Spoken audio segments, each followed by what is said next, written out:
Hello and welcome to MotoGP Mac, where MotoGP fans come to congregate and fanboys fear to tread. How are we doing today, folks?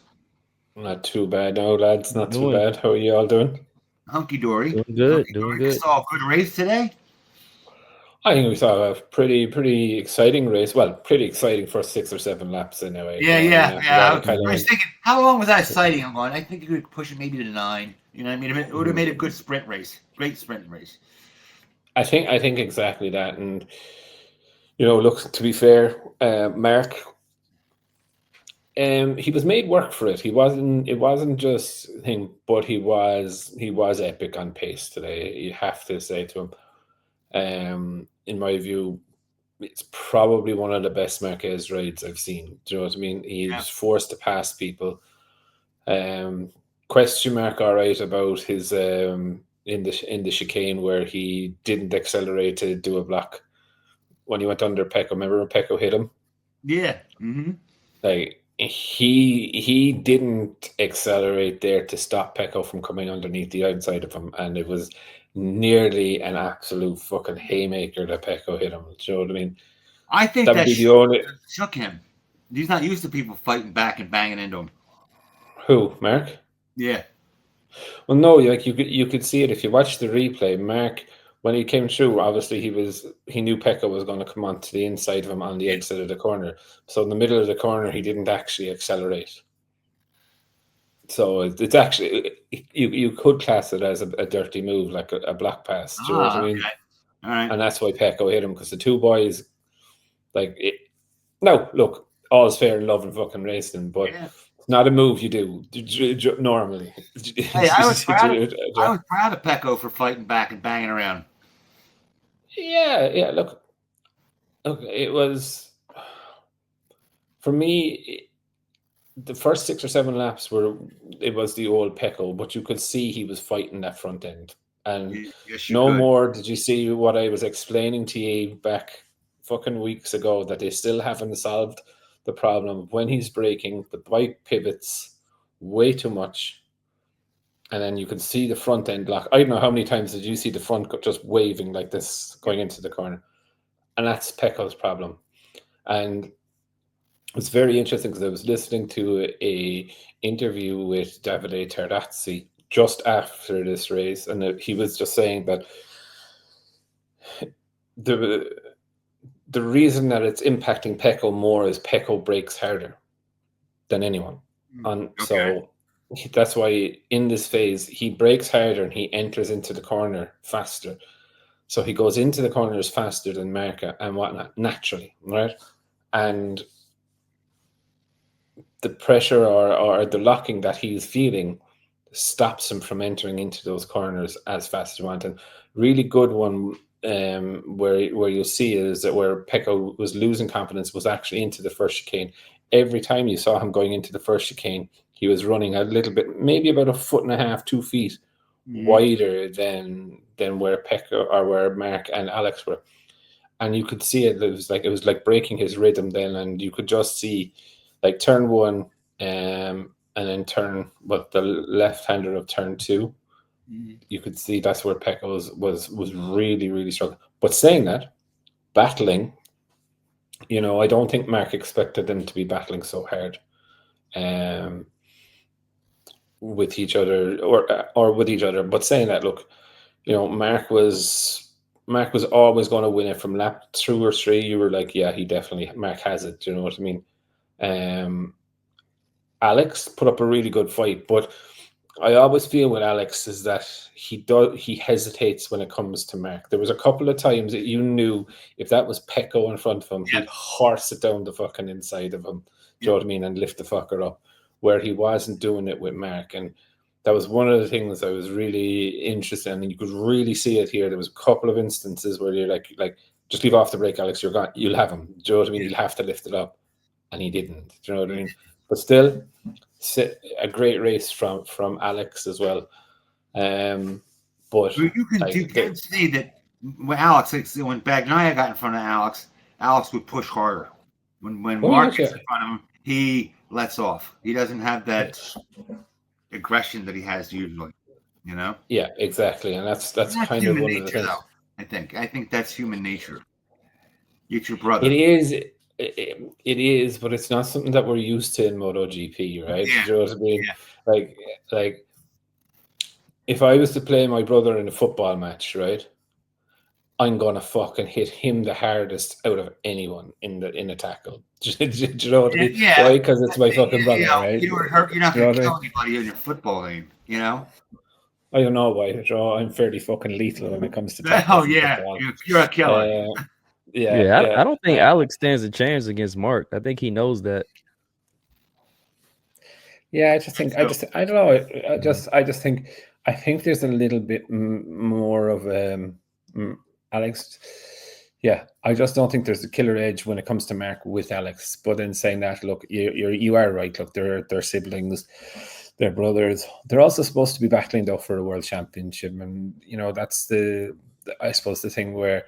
Yes, for Grassini, they're delighted Alex is in the second place and he's getting points and he's doing this and he's doing that and he's doing the other. But this guy wants to be world champion.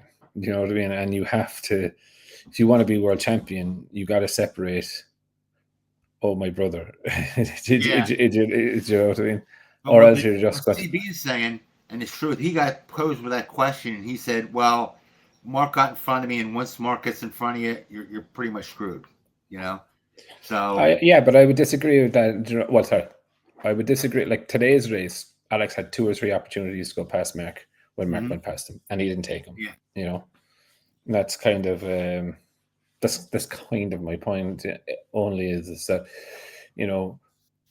does he want to be world champion when Mark retires? Is it, or does he want to be world champion when Mark is there? And I think that's kind of the question. But like again, I've been always convinced that Pecco does have a problem, and today even proved it. Like, and yesterday, you could just fucking see it. Like the front of that bike. Whew, like if that were you and I, right, on that bike, we would have parked it at turn 1. It's like, good luck, I'm not going to be a motorbike racer. You know what I mean? That's it. And it happened just once, like, you know what I mean? Whereas like he was doing it, and then you could just see him fading and fading and fading. Do I think it was tire pressure? Passed him that easy, you knew he wasn't going to get back. He wasn't going to get that position back. Did you see that? Yeah. And like, I think Mark is just so aggressive, man. Like it's like, what can you do with somebody that aggressive? It's like the same thing with Rossi. He just came in and it's like, geez, like. But I don't. Yeah. Well, look, I think if I'm honest, I think we would have seen 15 or 16 laps of a battle between Pecco and Mark today if Pecco was comfortable with the bike. Do you know what I mean? And I think it fizzled out so quickly within the 5 or 6 laps because you could see the warnings. Like, fuck me, man, coming down from what 205, 206 mile an hour down to 60 mile an hour. Do you know what I mean? And the front wheel is locking on you. Yeah, like no one wants to be face planted at 200 miles an hour. Do you know what I mean? So, I think look, there was a couple of great battles in it between them. One of the things that I have to say I'm kind of disappointed with. I'm disappointed Simon Crafar. I think looking at the Maverick Vinales Franco Morbidelli crash, I think like Franco rode through him and he gets a long lap penalty. Right. Like you saw at the start, Sam Kichantra took off from the grid later, had a grid starting abnormality or infringement, right? And he got a double long lap penalty for that. Yet you can ride fucking straight through someone and it's a single lap penalty. Long lap, yeah. Long lap penalty. And I'm just like, and Morbidelli has form. Do you know what I mean? It's not as if Morbidelli doesn't have form. And I was just sitting there and I was just like going, right, so I can come along and ride through someone, but if I start off from the grid late or change my tires late or I do anything like that, I get a double long lap penalty. I was like, that doesn't make sense. And I get it, that it's probably a standardized penalty in infringements from the grid, right? But do you not think taking someone off, bashing someone out of the way should be a small penalty. I don't think so. Like I think Morbidelli should have got a ride through penalty for that, personally. Yeah. And then he missed the damn ride through, or the long lap. The long lap. Outside and he had to do it. Yeah. So. I think that's called karma. Do you know what I mean? There's like if you take the time that he had to do those long lap penalties and a potential ride through. But look, like Mugello it's some circuit, lads. If you're, it's definitely on a bucket list for people. Good. Yeah, so no good. I would say Aprilia did well this race too. You got to give it to him this time. I know you're not a big Aprilia fan, but you mean Bez? Well, but Bez is a mediocre rider. You know what I mean? And I know. Look, I think Ralph Fernandez was right behind him, so I thought, Jesus, if Ralph Fernandez gets a sixth, they must have made him real good improvements on that bike. Well, I don't think they made improvements, Jake. And like I said this, right? Aprilia go well on. They said they found an electronic setting in Silverstone, right? But what I genuinely think with the Aprilia is that if the circuit is relatively smooth and flowing, they're fine. They're absolutely fine. It's when the circuits start getting a little bit tight. Their aero is more set up for ground effects too, which would make sense to have a smooth track.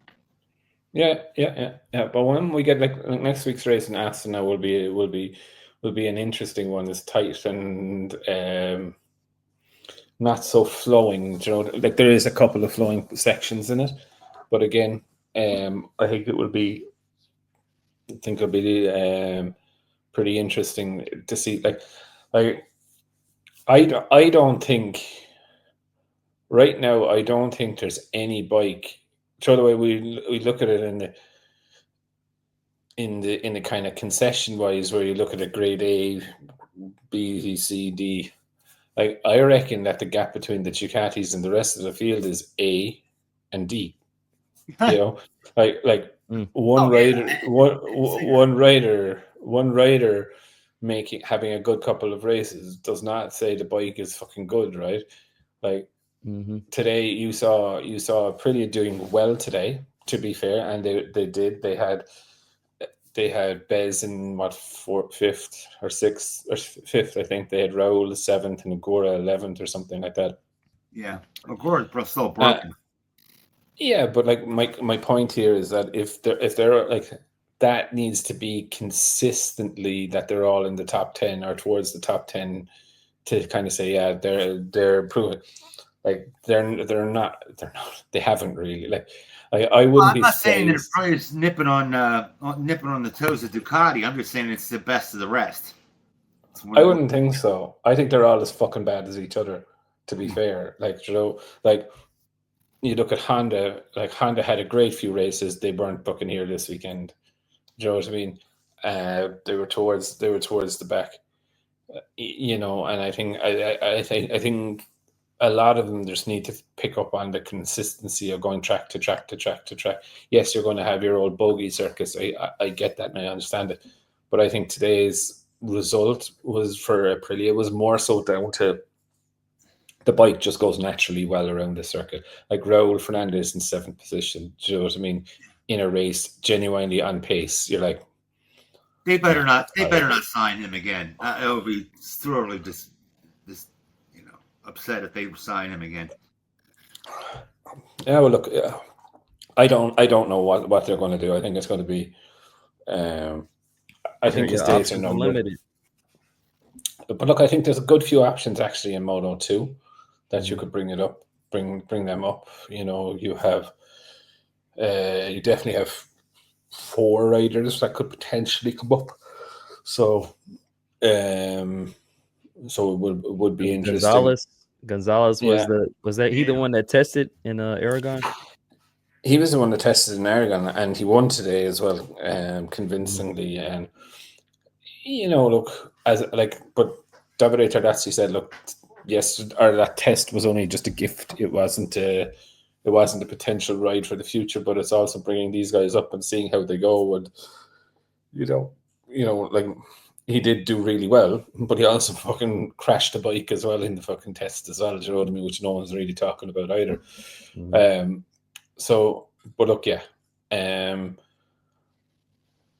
KTM's again, like I find it very hard to rate them because they're just so inconsistent. Like, do you know what I mean? Like you've Brad, like you've Maverick. Yeah, he probably would have got a good result if Morbidelli didn't fucking torpedo him. You know, Acosta and Brad would have finished well behind Maverick. I thought it was interesting, all right, that they were running an awful lot less aero here than they were previously. They were also running the Stegosaurus type rear wings on Maverick, Brad, and Bastianini's bike, but Acosta wasn't running any rear aero. So I wonder, and this is one of the things I was kind of thinking is like I wonder now that the fact that they're safe, have the development dollars started to be pushed back in again, but saying that they're probably 3 or 4 months behind on where they get to. And like remember, we have 3 races to go before the summer break now. Like where are they all going to end up after the summer break? Are they all going to move down into Class D? And if that's the problem, if that's the case, it's going to be a massive problem for Ducati because they're all going to have concessions and testing this, that, and the other ahead of the 27 regs. Then look, for me, it's just there's a lot of questions that I have going on in my head about where things are going to go by the summer break. We've only 3 races now to go. We've next weekend's race in Assen, which will be interesting as well. Yeah, the only ones that are pretty consistent are the Ducatis. Seems like everybody else is kind of just fighting to survive. Yeah, there's only 3. I would say there's only 3 Ducatis that are consistent, though. To be fair, do you know what I mean? And that's the 1, 2, 3 in the championship. Do you know what I mean? Digi comes and goes. Morbidelli. Yeah, he comes and goes. Comes and goes. Fermin Aldegar, look, he's supposed to come and go. He's a rookie. Do you know what I mean? So, a good rookie year. You got to give him that. Yeah. He has, yeah. Look, today, he's a brave. The rest you can, you can just go with time. Yeah. Look, be picked up along the way. Yeah, and it's kind of and with all the greatest respect to Chanter, right? You can't make a slow rider fast, but you can make a fast rider slow. Do you know what I mean? It's just taking a nip off it.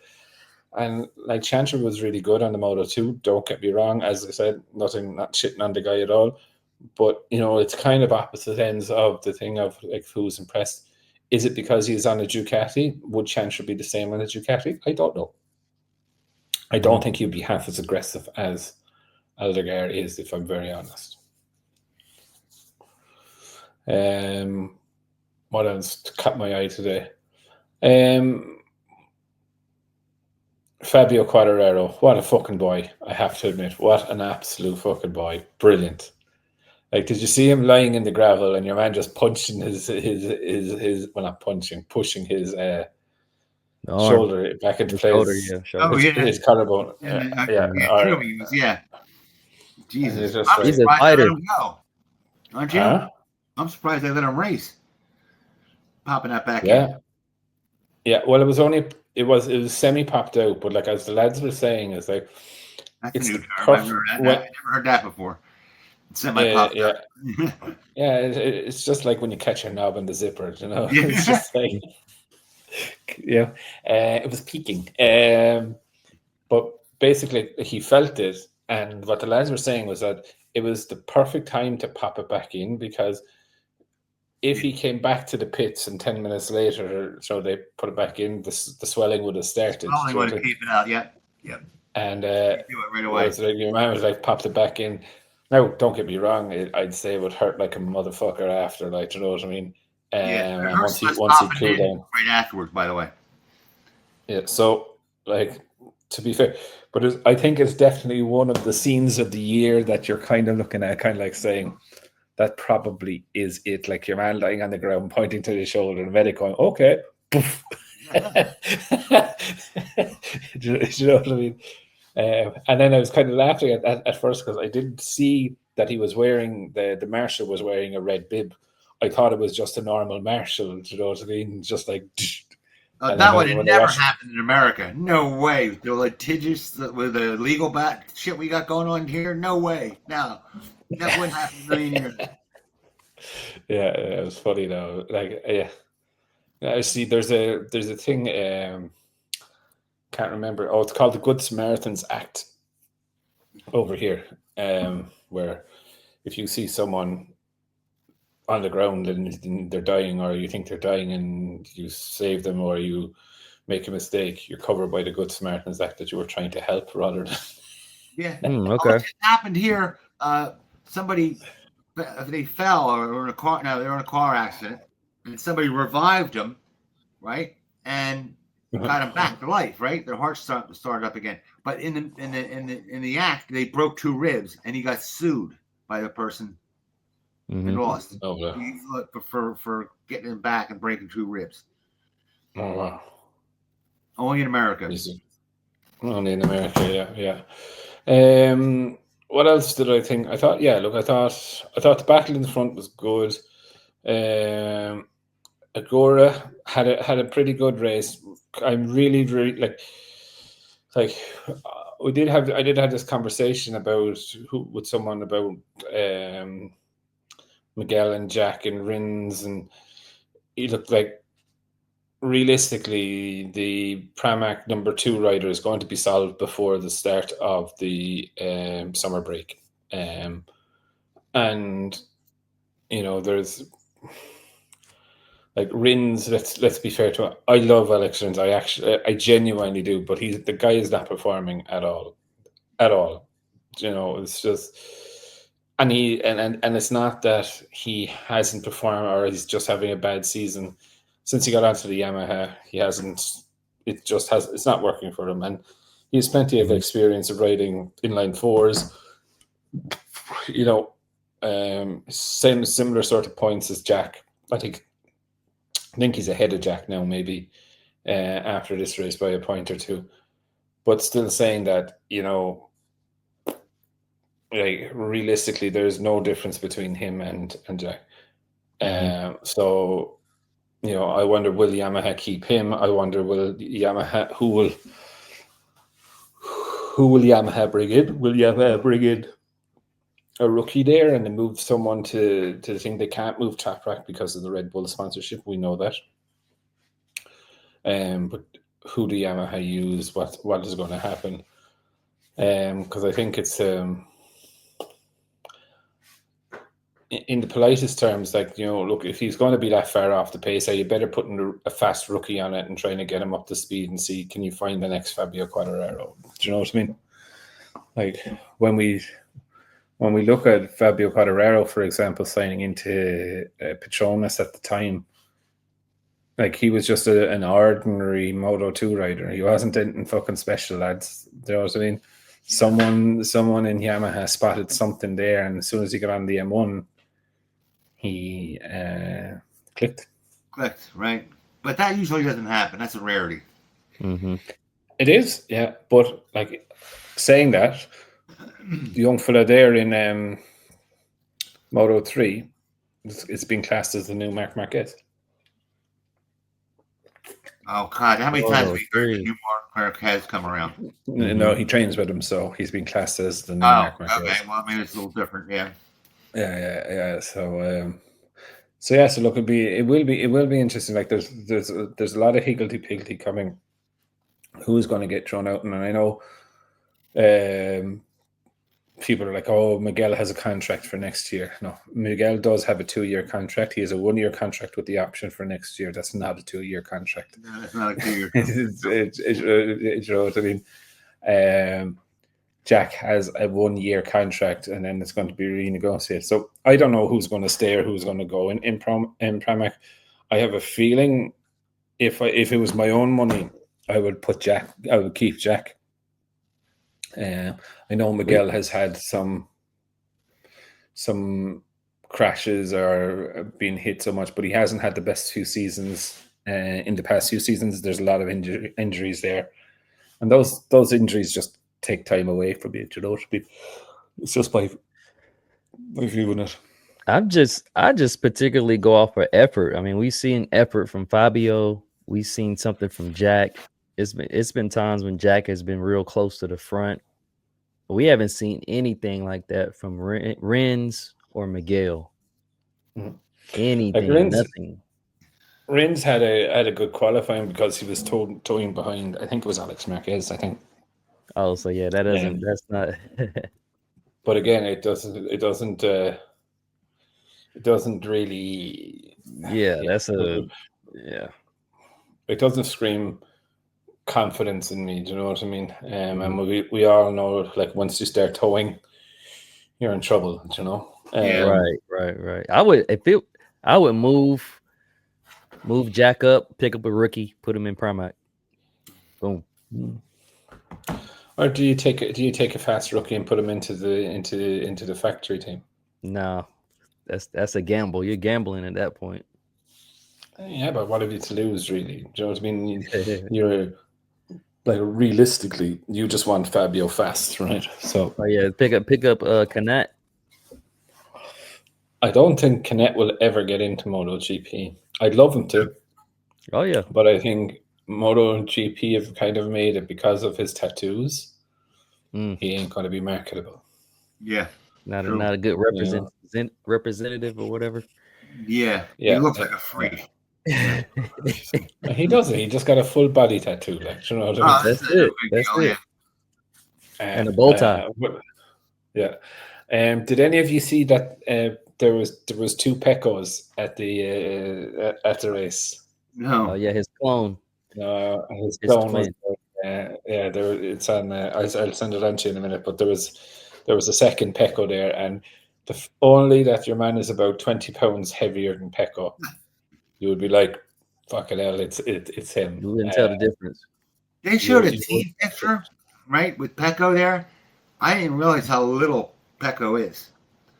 Pecco looks taller, and when he's by himself, he looks taller than the rest of them. Well, when you put Pecco next to Mark, Pecco looks tall, right? Pecco isn't that actually that tall.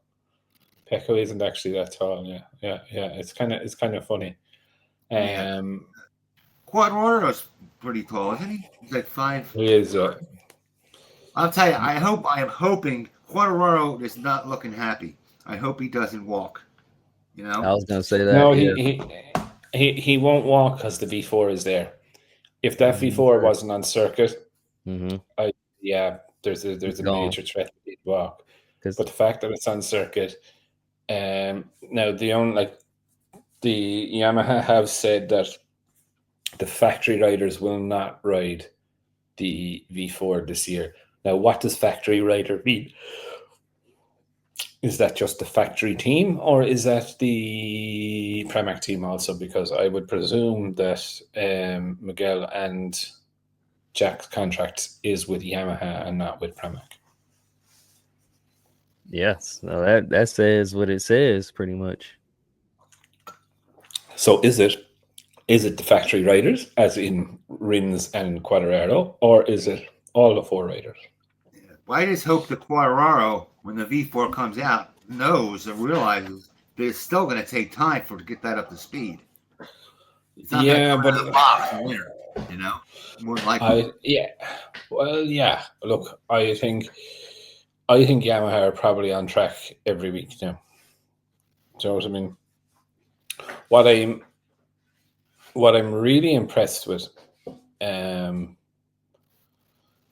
this is kind of the funny thing, there's been very, very, like, I've seen some videos of Dovizioso on the V4, right? It's a black motorbike. It's the exact same fairings as the M1, right? And it's always the right-hand side of the bike, or the pictures are from the right-hand side of the bike. Okay. That's how you know. No, that's how you don't know. Hold on, from the front or the back? Sorry, from the left-hand side of the bike. If you're looking at it, okay, never mind. Never mind. So you can't see the exhausts. Right.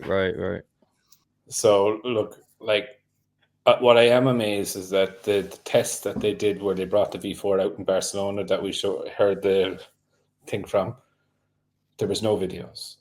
There was no major pictures. There was nothing of this is what they're doing. And I find that really, really interesting how they were able to block all of that out. I'm gonna miss Kind of. Yeah. How do you know it's even on track then? If you don't have a video, you just have a sound. That could have been a engine dyno, something like that. Could have been a. No. Like you could like from the video, or sorry, the soundtrack. You knew. Well, I knew it was Catalonia. Like, do you know what I mean? Because I know the last corner. I know it coming out there. Now, could it have been just a slightly tweaked MP4 or MP3? Yeah, of course. But saying that, I just think Yamaha are doing a really good job of keeping it under covers. Do you know what I mean? Not letting people see it. What's with the secrecy? I mean, it's like you got to bring it out eventually, and we're about the regulations are about to change, so you don't have a whole lot of time here. But they're not about to change, you see, because they I mean, 2027. Like, this is the end of 25. You got 1 year. Yeah, but you have 1 year. Yeah, but you see, like, realistically, it's not really going to make a difference. All they're trying to do is mainly have reliability of that engine. Do you know what I mean? And next year, realistically, is written off already. Do you know what I mean? Like, again, if they run that V4, it's going to be a year discovery of the chassis, how the power goes through it. There's massive learnings. Now, like the Pirelli test that's going to happen in Misano, I find that very interesting what they're going to do. Are they going to use the V4 in that? And that would be a very interesting concept for me if they do. I don't know why they just don't run it now, because if you know you're not going to win with the inline 4, why not run the V4 ahead of time? That's what like I've been beating this drum for months now. Is like, do we see it just before the summer break? And is that why they're putting through the rider decision before the summer break? Do you know what I mean? On Miguel or Jack. So I think it'll be quite interesting, really. Hey, what's the next race? Next week in Assen. Next weekend. Okay. Who are we picking for Assen? That's Fabio all day. I don't know.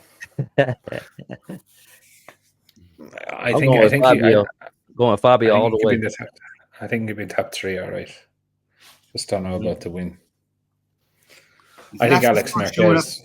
Is that Assen still chewing up rubber? Remember Assen? They put regular tarmac down. It was chewing up rubber so bad. Yeah, high grip tarmac.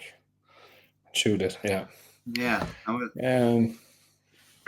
I think Assen. Yeah, Assen's different. I think Alex Marquez could go there and do it. I think like it's hard. It's one of those things that I've been trying to work out in my mind. Like yes, Alex is getting on extremely well with the GP24. And sometimes going to a circuit and not having to do any work is the easiest way around it. And Assen is one of those fuckers of circuits where, yes, there's one fast left-hand turn, the rest are not so bad, So kind of disarms Mark's abilities slightly. Mugello has 2 fast left-handers, or getting faster left-handers, let's just say that. But yeah, I think it'd be pretty interesting to see. Yeah, I think Alex for the race win. I think probably Mark for the sprint, if I'm honest. I'm gonna go with a double with Mark. He's on a roll. Yeah, he is. I mean, to be honest, yeah, that's what it is. Yeah, but look, I think it'd be interesting. We just gotta wait and see what exactly happens there. I say best 5th. So there. Is that best 5th? Yeah, best 5th. Yeah. Hey, I got to give credit where credit's due. He's a mediocre rider, but do you notice he's cut his hair? He's all clean cut. I don't know. You're Got a right. mohawk. No. You see when guys get clean cut, and that means they're really usually 99% of the time. That means they're hunching down and trying to do their job better. They're getting serious. Yeah, I don't know when you call him mediocre, right? I don't think I still put Bez in Alex Marquez's group. Like Alex has like if you put Alex on a GP25, I guarantee Alex would struggle. Alex is strong, yeah, but not Bez. No. Well, listen to what I said. I think if you put Alex Marquez on the GP25, he'll struggle. To what? Struggle with it. Oh, I thought you said he'd be strong. No. I think he'll struggle. So you put Bez on the GP24. I think he would be up there. I would genuinely think he'd be up there. Now, I would put, like, if I was banding them. He was on a Ducati before. He didn't do anything. He won one race. It was raining. No, he won 2 or 3 races. No.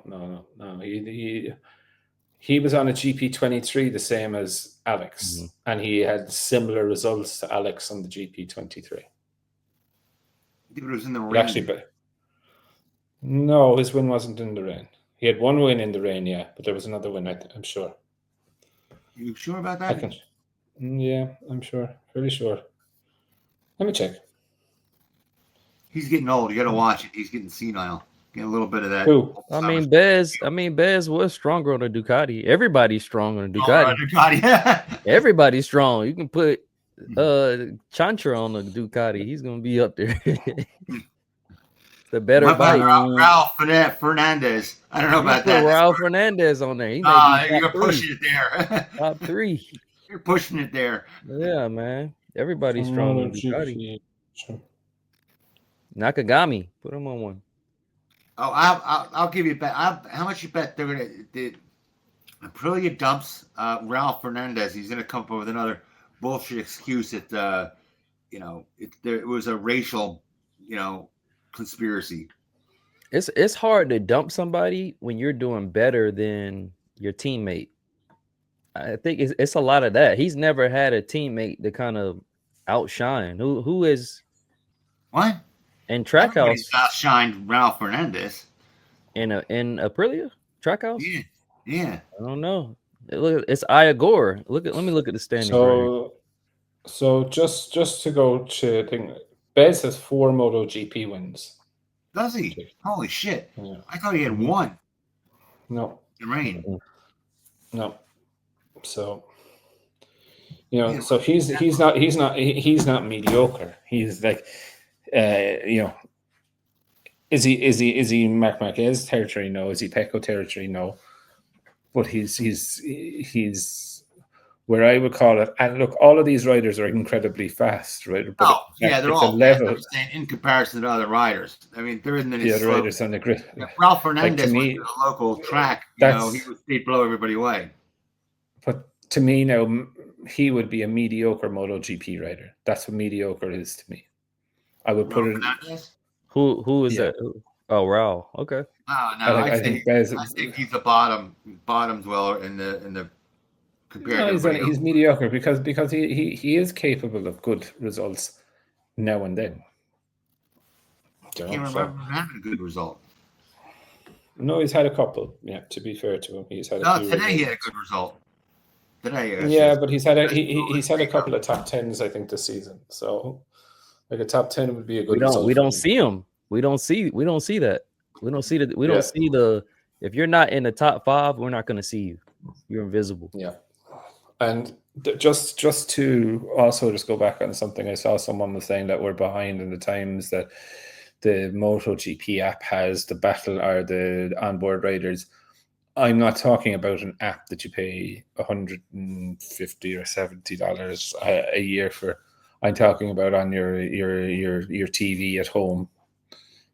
Yes, where you would pay your package for your TV and whatnot, but you have like if you look at Formula One, the coverage, they have a dedicated channel to it.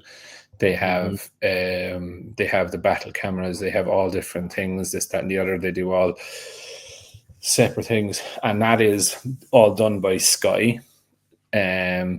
Which in my view is excellent for Formula One fans. If you want to watch an old race, or you want to watch this, or you want to watch that, and they give you insights into it. And it's like, so for me, when I'm talking about MotoGP, that all came from Liberty Media, by the way, lads. They're part of their package, and that's where it needs to go to.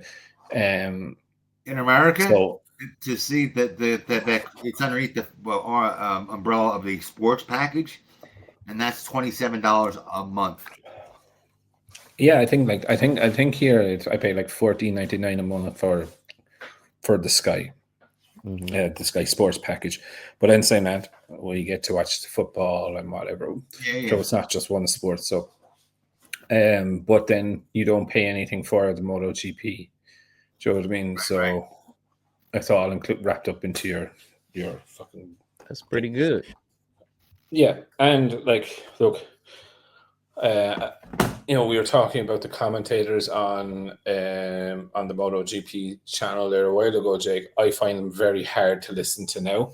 It's kind of like I don't trust their experience. Do you know what I mean? Like when Simon was talking to you about break and feel and all of this, you kind of see him getting into it, and you kind of see Simon. Well, no, you see Simon going back onto the bike in his own mind, and he's explaining all these little nuances and he explained shit, it very well, And then he'd have these little bits where he would go down the pits and show you, okay, this is the difference between a 340 and a 330. You seen that one? Yeah. He has the technical expertise to kind of explain what's going on. But again, I think it was more so that everyone had the trust of him because he was an ex-rider. Yeah, you know what I mean. He knew what he was talking about. He had a lot of respect within the and like if we look at the testing that went on there the other week, right? When the lads were doing the lunchtime catch up, they had to walk right around the pit lane to come down to talk to the Aprilia fella. Like normally, they would just tell someone put something over the fucking camera and allow them walk through the pit lane or the pit garage. Do you know what I mean? But it's just, I don't know. Look, I just found it very weird. But like, I just find it when the lads are trying to explain something or doing this, I'm just like, it's not that I don't trust them. It's just, it's very vague and it's very, I don't know what this flappy thing. And, you look at TNT Sports, then they have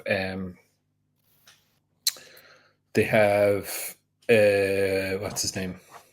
They have Sylvain Gintoli and Michael Laverty. And Michael Laverty, I have a lot of respect for him because he does see the nuances and the little things, and he also gets the access into the garages and stuff like this to see the new parts or to explain or to show you around the different sorts of bikes and stuff like this. So it is really like something that the MotoGP.com need to, in my view, is look at is like, not that the lads are doing a bad job, it's just they don't make that connection with the people that Simon did. And yes, it's very hard and it's their first year, but it's definitely something they need to look at, is bringing those little bits back to try and get the audience up, because realistically, I thought it was putting him up there. I thought that was a waste. Talent. Yeah, but like you always know that you always know that things are in trouble when they're offering free sessions. Do you know what I mean? So like Friday's practice 1 was free on the app for anyone to watch. Oh. So if you didn't have the app, you could watch it free. So I just sort of, you always know things aren't going to well as soon as they start giving freebies out. But anyway, it's just one of those things. Just for me, I do have the app. I tend to watch it on TNT more, and that's more so because TNT also, like, besides they have better commentary and technical insight, they're also. I want to see Gunter get in. Yeah, but he's only going to be in as a team thing. Like He's going to be just investing into Tech 3. That's all. Right. You won't see him like he'll be as a team manager or Yeah, I think he's gonna be or team team manager. principal. Kind of like Gigi or Gigi, excuse me. Who? Like Gigi. No. No. No. Gunther's not that technical. No. Yeah. Maybe Gunther just Tardazzi. He'd be a Tardazzi kind of sort of one. Yeah. That's the way I think he would be. Because I don't think he'll put up with any shit from Dorna. He will. He'll toe the line. Mm-hmm.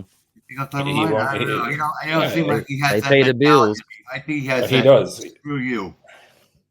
No. He was put well back in line in Formula One, Jake, and it's the same management company now. So, he'll toe the line. He'll do what he's told. Sure. And then put me up there because I won't take shit from anybody. No, Jake. Running Tech 3. Until you get that you check. It looks like I can put up with your shit. You get out of the car in the paddock and there'll be a bullet straight in your head from Honda. Yep. and when they're doing the autopsy and they take the bullet out of your head, it will say Honda, courtesy of Honda. Natural causes. Yeah. You're one to talk. They'd be shooting at you too. No, I'm over here. They got to come find me. No, I bet. And him, the Mac will be shooting his ass too. Oh, Mac, yeah. Well, Jake, I got away with it. I was across the track from Honda's pit garage, and no one threw anything at me. Don't forget, we were the first ones that say that Honda didn't win the championships with Marquez. That Marquez won the championships For Honda. That's how him and I got together, because we were the only ones that were like, no, it wasn't Honda. Honda Fabio, and Fabio won the title, not Yamaha. Yeah. And Yamaha. Fabio, not Yamaha. So you got two teams.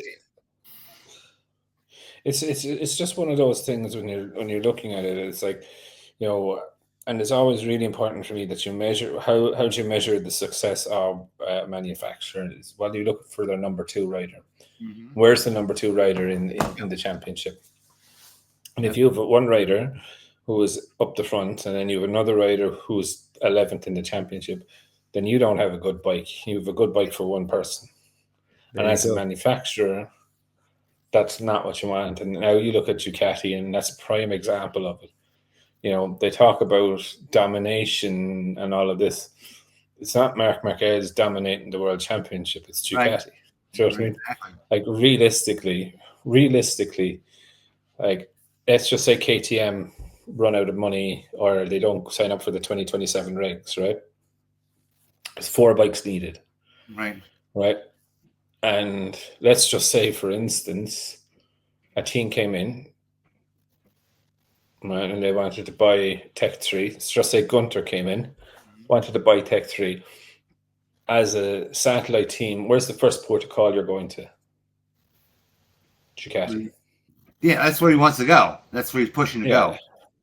But why would you not, right? Yeah, right. But if you're Ducati, you can just turn around and say, well, you can go to Honda and you can get your bike for 2 million. You can go to Yamaha and you can get your bike for 2 million. Mm-hmm. Go to Aprilia and you can get a bike for 4 million. Well, sorry, but the Ducatis are 10 million. So if you want to win or be in with a chance to win, that's what you have to pay. Mm-hmm. And they close out the market. Do you know what I mean? And like, if you look at it, like, do you remember when the new R6 came out? The Yamaha R6 in the World Super Sport? Yeah. Mm-hmm. The first year, there was only 2 or 3 riders had them factory. And then the next year, half the fucking field was R6s. Yes. You know what I mean? And it's like, you want to win? Okay, how much is your budget? Yeah. And that's where Ducati have put it in that they can do it.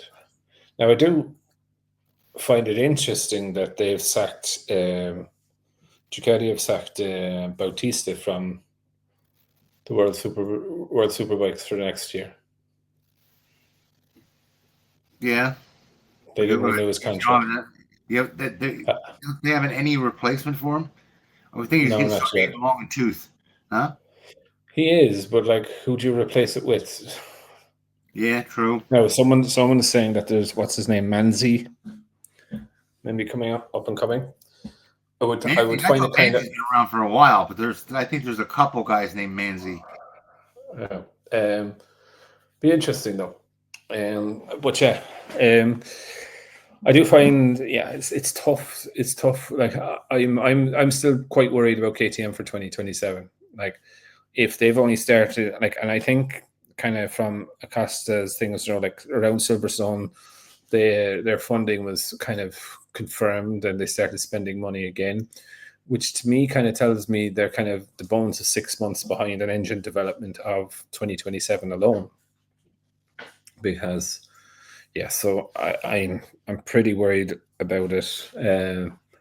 But as the CEOs then did also say, that they haven't made any decision to pull out, and if they did, it would be a serious decision because what they've seen with Liberty Media in Formula One is that they pushed an awful lot into the United States, which is a big sales focus for KTM.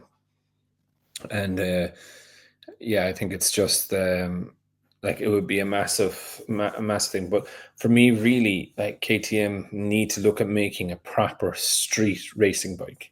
Yeah, they do. They really do, to make MotoGP as a project more marketable. Do you know what I mean? That's affordable, not a R8. That's how much is that bike? Like for me, when you're looking at it, like you look at a MotoGP bike, and then you look at the current lineup that you can buy for KTM's, and you have nothing there really. Yeah. All they have is a track bike. Yeah, right. That's a parallel twin 900. I mean, come on, it's not really. It's something that everybody's off the wall super bike can beat. And how much does it cost? God knows. I think it's like 60, 70 grand. It's normal. Yeah, it's a normal 18, 20 grand. Nah, no. Their track day only bike. Oh, the track bike? No, that's a lot more. I want to say it's something probably like 50, 40. Even more. Yeah, I have to look it up. Yeah. But that's a track bike. But again, and coming back to it, like there's nothing for the main consumer out there that they can just go and buy. Do you know what I mean? So, look, there's a beautiful orange bike there. I want to go and see that. And what do you mean they don't make a street bike? And you're in road racing. Remember years ago, the RC8. RC10 or something like that. It was an RC10. Yeah, RC8. That's the track bike. No. All right, you're right. Well, they used to have an RC8 bike that it was 1,000 cc's. It was a V twin back in like 2010, 2011, and it was like really, it was underpowered. It was comfortable for a sport bike. It handled well, but it was low on power. It was like milquetoast power. And then they had it for a couple of years, and it was not cheap, by the way. And then it faded away. Was that the white and orange one? Mm-hmm. Yeah. 41,000, and then it's only 100 units. Yeah. That's the RC8R, I think they call it, right? What's the point? Like, make it a street bike. Mm-hmm. They need to be competing in Moto America. That's like that goofy Kawasaki H2R with the supercharger. It makes 300 horsepower, and you can't put it on the street. Can't even ride it on the street. And every RC8R. Huh? RC8R. Was it? Yeah, 1100 cc. 2008 to 2015. Yeah, that's the original one. Yeah, but they stopped production of their road racing or street bikes when they came into MotoGP. Yeah. And it was nothing spectacular. You know what I mean? It wasn't. No. It was very common to break down. Yeah, I remember there was a few of them racing. Anyway, I suppose on that bombshell, look, we'll be back again next week for Assen. Just make sure, I suppose, take it easy, and peace out. Peace out. Take it easy, folks. Have a good one.